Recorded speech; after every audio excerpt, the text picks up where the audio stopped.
Friends welcome back to RGM online classes RGM education YouTube चैनले रोज रात 8टार स्पेशल अपार प्राइमारि टेट क्लासे तुम्हारे सकलके जानाई स्वागत। तो हमारे जो क्लासटा चलছে अपार प्राइमारि जो सब्जेक्ट्सगुलो रयेछे चाइल्ड डेभलपमेंट पेडागोजी बांगला इंग्रेजी एसएसटी যারা आर्ट्सের রয়েছে এবং সায়েন্স অ্যান্ড ম্যাথস যারা সায়েন্সের রয়েছে প্রত্যেকটা সাবজেক্টেরই কিন্তু ক্লাস আমাদের এখানে শুরু হয়েছে। আমাদের এক এক করে ক্লাসগুলোতে আমরা এক এক করে প্রবেশ করব। আমাদের এখন যে পেডাগোজি সেকশনটা চলছে পেডাগোজি সেকশনটা এই কারণেই চলছে কারণ প্রত্যেকটা সাবজেক্টেই কিন্তু পেডাগোজির কোয়েশ্চেন থাকে। একে তো সিডিপি রয়েছে, তার পাশাপাশি বাংলা ইংরেজি এবং বাকি অংশ পেডাগোজি রয়েছে। তো সেই কারণে পেডাগোজিটা ইম্পর্টেন্ট, সেই জন্য সেটা থেকে প্রথমে করাচ্ছি। কারণ পেডাগোজি যত বেশি প্র্যাকটিস করা যাবে তত কনসেপ্ট কিন্তু ক্লিয়ার হবে, যার কনসেপ্ট ক্লিয়ার থাকবে তার পরীক্ষা ভালো হবে। তো আজকের সেটের প্রথম প্রশ্ন কি রয়েছে, পেডাগোজি নিয়ে কথা বলছি। প্রথম প্রশ্নটাই পেডাগোজি। পেডাগোজি কি? পেডাগোজি, ঠিক আছে, অনেকে পেডাগগি বলে, অ্যাকচুয়ালি পেডাগগি নয়, কথা হচ্ছে পেডাগোজি, ঠিক আছে। এই পেডাগোজিটা কি অ্যাকচুয়ালি? শিক্ষণ এবং শিখন সম্পর্কিত বিদ্যা, শিখনের শিল্প, যোগাযোগের বিজ্ঞান, শিখনের বিজ্ঞান। দেখো, শিখনের শিল্প নয়, যোগাযোগের বিজ্ঞান নয়, এখন দেখতে হবে শিখনের বিজ্ঞান মানে কি, সায়েন্টিফিক ওয়ে অফ লার্নিং, নাকি শিক্ষণ এবং শিখনের সম্পর্কিত বিদ্যা মানে scientific way of teaching and learning. দেখো, পেডাগোজি মানে শুধুমাত্র লার্নিং নয় বা শুধুমাত্র টিচিং নয়, টিচিং অ্যান্ড লার্নিং দুটো অংশকেই কিন্তু কভার করে। মানে বৈজ্ঞানিক পদ্ধতিতে শিক্ষণ শিখন, তোমরা যারা বিএড বা ডিএলএড করেছো দেখবে ওখানকার বাংলা নামটা কি, শিক্ষণ শিখন প্রতিষ্ঠান। তো এটা হচ্ছে অপশন নাম্বার এ আমাদের সঠিক উত্তর, শিক্ষণ ও শিখন সম্পর্কিত বিদ্যা। যেটা সঠিক উত্তর বলে মনে হবে প্রত্যেকটা প্রশ্নের সাথে নিচে লাইভ চ্যাট অপশন রয়েছে, সেখানে তোমরা অ্যান্সার করবে এবং পরবর্তীকালে তোমরা কমেন্ট সেকশনে জানাতে পারো। সঠিক উত্তরগুলোকে আমি প্রত্যেককে রিয়াক্ট করে দেবো, সেখানে হার্ট দিয়ে দেবো, তাহলে বুঝতে পারবে। নেক্সট কোয়েশ্চেন কী রয়েছে? নেক্সট কোয়েশ্চেন রয়েছে, বলেছে যে কোনো শিক্ষকের দায়িত্ববোধ এবং প্রেষণা। প্রেষণাটা কি? অনেকেই বলছিল যে প্রত্যেকটা ওয়ার্ড যেগুলো বুঝতে অসুবিধা হচ্ছে বাংলাটার পাশে ইংরেজিটা লিখে দিতে, আমি লিখে দিচ্ছি। মোটিভেশন। প্রেষণা মানে কি? মোটিভেশন মানে অর্থাৎ তুমি যখন কাউকে মোটিভেশন দেবে, তুমি যখন ক্লাসে পড়াচ্ছ, এবার একটা টিচার যে পড়াবে সবসময় খালি আমরা বাচ্চাদের মোটিভেশনের কথা ভাবছি, একটা টিচারের মোটিভেশন কীভাবে কাজ করবে। তুমি দীর্ঘদিন একই ক্লাসে পড়াচ্ছ, তুমি রোজ দেখছো বাচ্চারা একদিনও পড়ছে না, তো তুমি কী করে মোটিভেটেড রাখবে নিজেকে? কোনো শিক্ষকের দায়িত্ববোধ এবং প্রেষণা বৃদ্ধি কীভাবে করা যেতে পারে? স্কুল সার্ভিস ট্রেনিংয়ের ব্যবস্থা করা, মানে যেটা বিএড ডিএলএড রয়েছে, বিভিন্ন রকমের ট্রেনিং রয়েছে। ফলাফলের উপর ভিত্তি করে পেশাগত যথার্থতা দেওয়া, প্রাইভেট টিউশনে তাদের অনুমতি দেওয়া। দেখো, এখানে এই অপশানটা রাখার একটা উদ্দেশ্য রয়েছে আমার। প্রাইভেট টিউশন কিন্তু বর্তমানে কি নিষিদ্ধ, তাই না? বর্তমানে কি সবসময় নিষিদ্ধ ছিল যে বাচ্চারা স্কুলে যাবে, সেখানেই পড়বে, সেখানেই পরীক্ষা দেবে। প্রাইভেট টিউশন কিন্তু একটা আলাদা কালচার হয়ে যায়, তো প্রাইভেট টিউশন কিন্তু কখনোই গ্রহণযোগ্য নয়। বাট প্রাইভেট টিউশনের একটা গুরুত্ব রয়েছে, সেটা আলাদা ব্যাপার, সেটা অন্য সময় আলোচনা করা যাবে। তাদের বেতন বৃদ্ধি করে, তো বেতন বৃদ্ধি করলে তাদের মোটিভেশন বাড়বে। দেখো, এখানে বুঝতে হবে তুমি যখন ক্লাসে পড়ানোর পর তুমি সেটা ক্লাস টেস্ট নাও বা তুমি সামেটিভ ইভ্যালুয়েশন করো, তো শেষে গিয়ে তুমি দেখতে পাচ্ছ যখন বাচ্চারা ভালো ফলাফল করছে পরীক্ষাতে, তখন তুমি মোটিভেশন পাবে যে আমি পড়াচ্ছি, ওরা ভালো ফলাফল করছে। তো এখানে চারটা অপশনের মধ্যে অপশন নাম্বার বিটা হচ্ছে যথার্থ অ্যান্সার। তো সেই কারণে ফলাফলের উপর ভিত্তি করে পেশাগত যথার্থতা দেয়া। এরপর আসি, আচ্ছা, পরের কোশ্চেনে যাওয়ার আগে তোমাদের একটু জানিয়ে রেখে, যারা এখনও পর্যন্ত আমাদের ব্যাচ নাওনি বা ব্যাচের সম্পর্কে জানো না, তাদের জন্য এটা রয়েছে। আপার প্রাইমারি ব্যাচ কিন্তু আমাদের জাস্ট অগাস্টের ফার্স্ট উইক থেকে শুরু হয়েছে। তোমরা চাইলে ক্লাসে জয়েন করতে পারো, পরীক্ষার একদম পরীক্ষা পর্যন্ত ক্লাস চলবে। এবং এই ব্যাচে কিন্তু শুধু এমসিকিউ আলোচনা নয়, এই ব্যাচে আমাদের ডিটেইলডে ক্লাস হচ্ছে, ডিটেলসে আলোচনা হচ্ছে সমস্ত কিছু, ঠিক আছে, সমস্ত ডিটেলস ডিসকাশন, তারপরে এমসিকিউ প্র্যাকটিস, সমস্ত কিছু সেখানে কিন্তু হচ্ছে। লাইভ ক্লাস হবে, রেকর্ডেড ক্লাস হবে, সবই সেখানে থাকবে, ঠিক আছে। তো তোমরা জয়েন করে নিতে পারবে।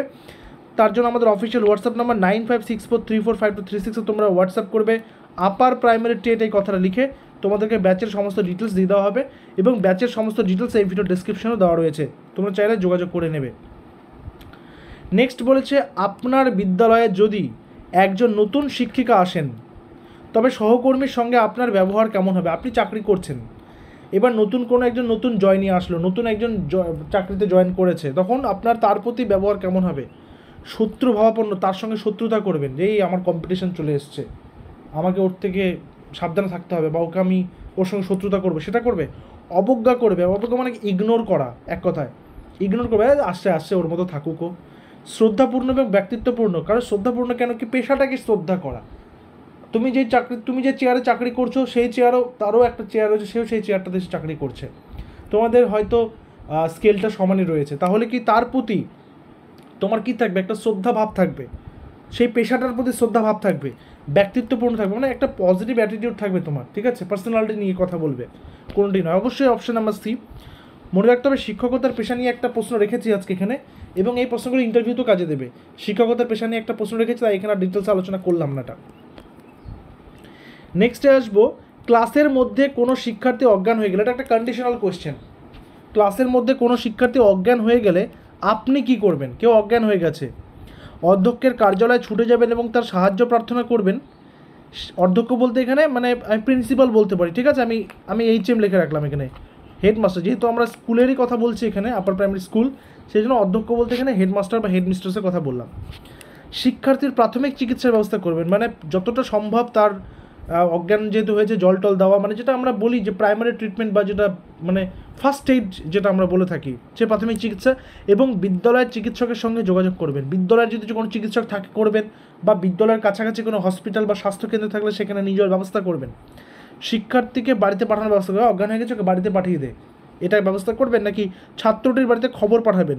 অবশ্যই খবর পাঠাতে হবে, কিন্তু চিকিৎসকের জন্য খবর পাঠানো, যে ওর বাবাকে ফোন করে আপনার ছেলে বা আপনার মেয়ে অজ্ঞান হয়ে গেছে, ডাক্তার নিয়ে তাড়াতাড়ি আসেন, তো এইটা নিশ্চয়ই করা যাবে না। বাড়িতে খবর পাঠাতে হবে যে আপনার বাচ্চাটা অসুস্থ হয়ে গেছে, কিন্তু বাচ্চাটাকে সেই সময়টা কী করতে হবে, অ্যাসিস্ট করতে হবে, তার প্রাথমিক চিকিৎসার ব্যবস্থা করতে হবে, তার পাশাপাশি তাকে চিকিৎসকের কাছে নিয়ে যেতে হবে। তো অপশন নাম্বার বি হচ্ছে এখানে সঠিক উত্তর। বিদ্যালয়ে বিশৃঙ্খলা কমাতে কী করা উচিত? মানে অ্যানার্কি একটা চলছে সেখানে, মানে অরাজকতা চলছে, বিশৃঙ্খল হয়ে গেছে ব্যাপারটা, মেসি হয়ে আছে। বিদ্যালয়ের পরিবেশকে ঠিক করা উচিত, শ্রেণীকক্ষের শৃঙ্খলা থেকে আরও গঠন করা উচিত, নতুন শিক্ষানীতি গ্রহণ করা উচিত। নতুন শিক্ষানীতি থেকে একটা কথা বলি, ন্যাশনাল এডুকেশন পলিসি 2020-তে অলরেডি লাগু হয়ে গেছে। এটা নিয়ে আমাদের চ্যানেলে কিন্তু ক্লাস রয়েছে, তোমরা যারা যারা এই সম্পর্কে এখনও জানো না তারা NEP 2020 পাশে RGM এডুকেশন আমাদের চ্যানেলের নামটা দিয়ে সার্চ করবে, ঠিক আছে, তাহলে ভিডিওটা তোমরা পেয়ে যাবে। ন্যাশনাল এডুকেশন পলিসির বেসিক পার্টগুলো, প্রাইমারি আপার প্রাইমারি লেভেলে কী কী পরিবর্তন হচ্ছে সেই পার্টগুলো রয়েছে।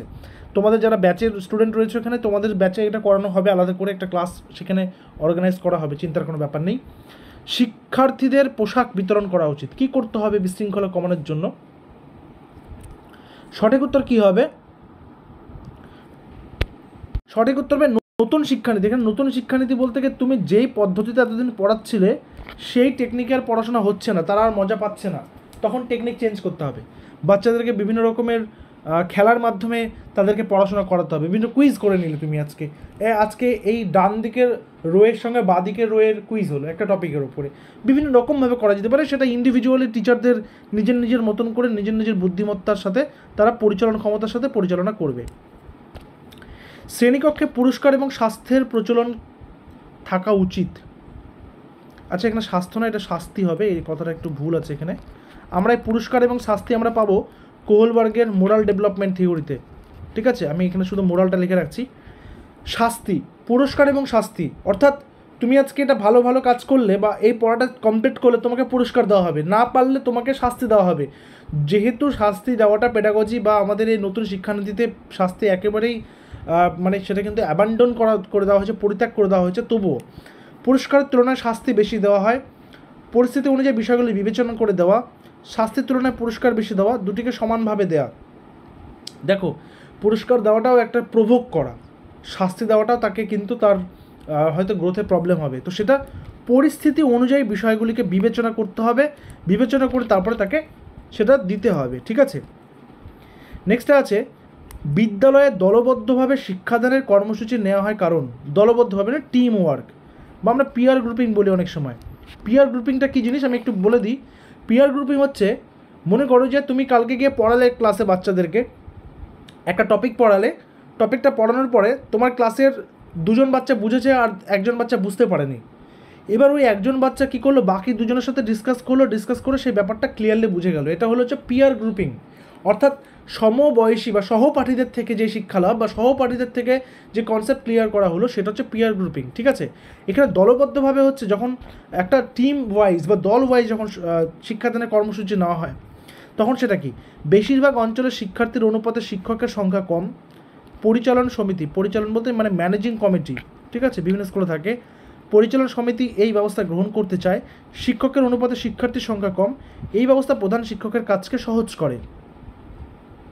সঠিক উত্তর কী হবে?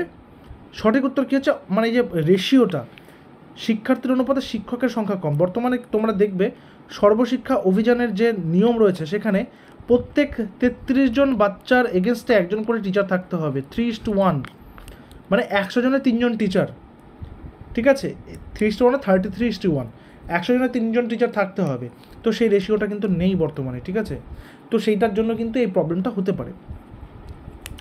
নেক্সট হচ্ছে নাম্বার 8, নিম্নলিখিত কোন ব্যক্তিগত লক্ষণটি কোনো শিক্ষকের শিক্ষাদানে প্রভাব ফেলবে না বলেছে। এই যে দেখো এই শব্দটা যে নো, নট আর এক্সেপ্ট বাদে, যেটাকে আমরা বলি, এই তিনটে শব্দ যখনই তোমরা দেখবে তখন প্রশ্নটা দ্বিতীয়বার পড়বে, কারণ এই শব্দটা যুক্ত হলো মানে প্রশ্নের গোটা মানেটা পাল্টি খেয়ে গেল। নিম্নলিখিত কোন ব্যক্তিগত লক্ষণটি কোনো শিক্ষকের শিক্ষাদানে প্রভাব ফেলবে না? করুণা বা দয়া, মানে কাউকে তুমি দেখে দয়া পাচ্ছ, কাউকে দেখে তুমি দয়াভাবে তাকে তুমি পড়াচ্ছ। মনে রাখতে হবে শিক্ষাদান কিন্তু দয়া নয়, শিক্ষাদান কিন্তু দয়া নয়। ভারতের সংবিধান অনুযায়ী শিক্ষা লাভ করা প্রত্যেকটা মানুষের অধিকার। বিশেষ করে আমরা যখন পড়ব right two education act RTE, যেটা 2009 এবং 2010, 2009 যেটা লাগু হয় এবং 2010 যেটা ইমপ্লিমেন্ট হয় এপ্রিল মাস থেকে, সেই RTE অ্যাক্ট অনুযায়ী প্রত্যেকটা 6 থেকে 14 বছর বয়সী বাচ্চার মানে বেসিক অ্যান্ড ম্যান্ডেটরি এডুকেশনের কথা বলা হয়েছে। তাই শিক্ষা কখনোই দয়াভাব কিন্তু হবে না, অনুভূতি প্রবণতা থাকতেই হবে একটা টিচারের মধ্যে। সে যদি সেন্সিবল না হয়, টিচার যদি অনুভূতি প্রবণ না হয়, তাহলে তো সে কখনোই বাচ্চাদের অনুভবটা বুঝতে পারবে না, করতে পারবে না। সামাজিক দায়বদ্ধতা অবশ্যই থাকবে একজন টিচারের। টিচার কী করছেন শুধু ক্লাসরুমে না, ক্লাসরুমের বাইরে তার চালচলন, তার চলাফেরা, তার কথাবার্তা, তার বিভিন্ন রকম, সে কোনো রাস্তাঘাটে মাদকদ্রব্য সেবন করছে কি না, প্রত্যেকটা বিষয় কিন্তু একটা টিচারকে মেনটেন করতে হয়। একটা কথা বলে রাখি, অন্য যে কোনো পেশার মানুষেরা রাস্তাঘাটে যদি কোনো মাদকদ্রব্য সেবনও করে তবু সেটা সমাজে সেরকম ছাপ পড়ে না। বাট একটা বাচ্চাগুলো যখন তাদের কেরিয়ার ফর্মিং হচ্ছে, তাদের ক্যারেক্টার ফর্মিং হচ্ছে, তাদের নেচার ফর্মিং হচ্ছে, যখন তারা দেখবে তাদের টিচাররা রাস্তায় মাদকদ্রব্য সেবন করছে, তখন তারা ভাববে যে আমরাও করতে পারি এটা, কারণ টিচাররা তাদের কাছে রোল মডেল। তো সেই কারণে সামাজিক দায়বদ্ধতা রয়েছে, সুষ্ঠু পরিচালন ক্ষমতা, এটা তো থাকতেই হবে, ক্লাসরুম থেকে পরিচালনা করতেই হবে। সঠিক উত্তর এখানে করুণা বা দয়া, এটা কখনোই করা যাবে না।